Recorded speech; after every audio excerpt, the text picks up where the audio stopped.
Masa TNI disuruh masak? Kedengarannya seperti candaan. Tapi ini pernyataan dari orang yang pernah paling tinggi di tentara.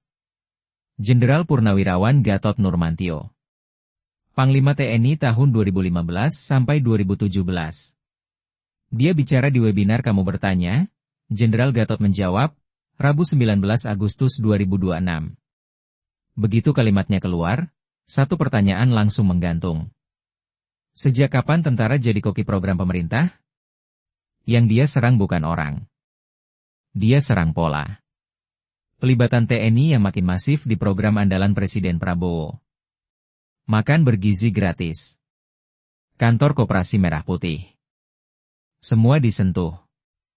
Nah, sebelum kita bedah, kamu pernah lihat sendiri tentara di dapur program MBG? Tulis di komentar. Gatot menutup perdebatan itu dengan satu kalimat tegas. Tentara itu pikirannya, domainnya, adalah perang. Titik. Tidak ada tanda baca yang lebih tegas dari ini. Maksudnya? Tugas tentara adalah pertahanan. Menghadapi ancaman perang. Sisanya, bukan kerjaan dia. Memang tentara punya dapur sendiri? Punya. Ada bagian khusus dapur militer. Tapi punya dapur militer, bukan berarti tentara harus mengambil alih dapur rakyat. Dapur militer itu untuk logistik perang. Bukan untuk catering program gizi negara. Kalau tentara sibuk masak, siapa yang latihan perang? Itu pertanyaan Gatot. Diam-diam dia menunjuk, batas yang mulai pudar. Terus dia kasih saran yang jarang terdengar. Di masa damai seperti sekarang, tentara justru harus lebih banyak latihan. Bukan makin sibuk dengan proyek sipil.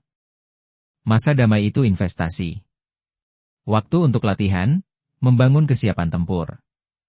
Kalau dihabiskan untuk membangun dan memasak, siapa yang siap kalau ancaman benar-benar datang? Dan dia tidak bilang tentara tidak boleh membantu rakyat.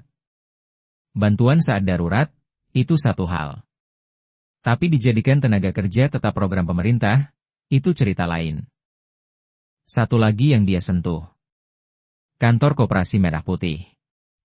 Banyak yang dibangun oleh tentara. Kok bisa? Jenderal sendiri yang protes.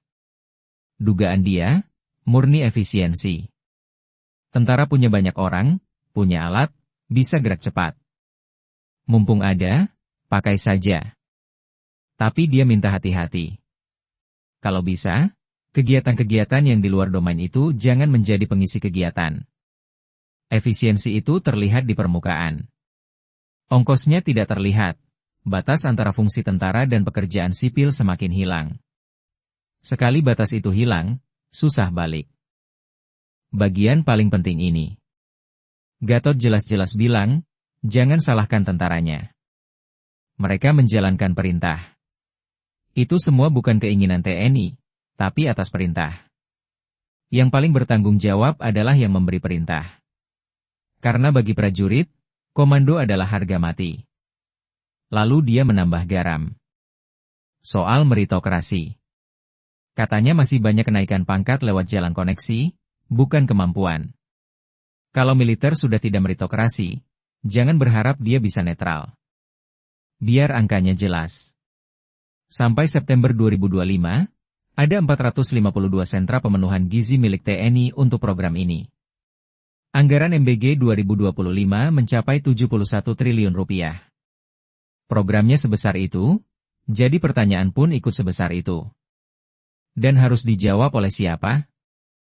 Di Indonesia, urusan tentara campur dengan urusan sipil bukan hal baru. Ini luka lama. Duifungsi ABRI zaman Orde Baru, saat militer memegang posisi politik dan ekonomi. Reformasi datang, duifungsi dihapus. TNI dikembalikan ke fungsi pertahanan. Sekarang, pelan-pelan, pertanyaan itu keluar lagi dari belakang pintu. Gatot mengangkat ini karena dia tahu persis apa yang dia bicarakan. Tapi ini bukan berarti tentara anti membantu negara. Bantuannya harus di dalam batas. Bantuan darurat, boleh. Bantuan wilayah tugas pokok, boleh. Bukan menjadi catering program, bukan menjadi tukang bangunan program. Pertanyaan besarnya untuk kita semua. Batas ini, siapa yang menjaganya? Kalau semua nyaman pakai tentara karena cepat dan murah, siapa yang menjaga profesionalisme mereka? Jadi intinya sederhana. Ini bukan soal tentara mau masak atau tidak. Ini soal fungsi. Tentara dibayar pajak kita untuk satu pekerjaan. Siap perang, siap menjaga negara. Kalau domain itu terus diisi pekerjaan sipil, yang hilang bukan cuma waktu latihan. Yang hilang profesionalisme dan netralitas yang dibutuhkan puluhan tahun. Dan kritik ini tidak datang dari sembarang orang. Ini dari orang dalam, mantan Panglima TNI. Orang yang paling paham batas itu. Tentara itu pikirannya, domainnya, adalah perang. Titik. Kamu di mana? Batas fungsi tentara harus kaku? Atau efisiensi memang butuh TNI membantu program sipil? Jujur di kolom komentar. Kalau pembahasan seperti ini membantu kamu memahami negeri, subscribe. Video seperti ini setiap minggu. Sampai jumpa di video berikutnya.